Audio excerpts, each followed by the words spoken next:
The whiskey glass shattered against Clara Whitmore's cheek so hard the entire saloon went silent.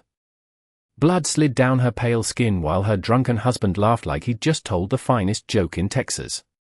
"You belong where I put you," Harlan Pike growled, yanking her by the wrist into the middle of the room. Nobody moved. Not the bartender polishing glasses.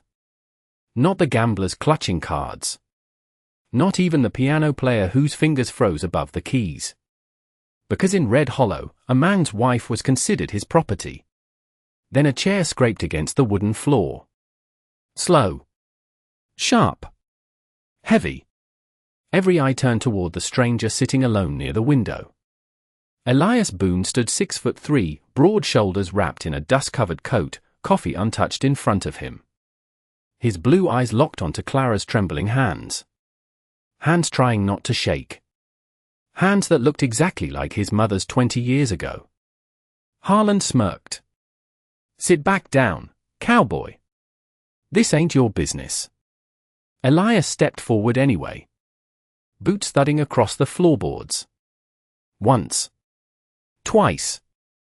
Dead quiet except for rain hammering the roof overhead. Clara lowered her eyes, ashamed someone was seeing this. Elias stopped beside her and gently pulled out a chair. "Sit," he said softly. That single word hit harder than any punch. Harlan's smile vanished. "You think you're some kind of hero," he barked, reaching for the revolver on his hip. But Elias never touched his own gun. He just stared at him. Calm. Cold. Like a man already tired of burying monsters. "Last warning," Harlan hissed. Elias finally spoke. "A man who needs whiskey to feel strong usually ain't." The room exploded.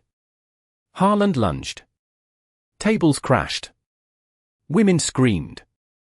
But before anyone could blink, Elias slammed the drunk against the bar so hard bottles rattled off the shelves. Suddenly the bartender moved.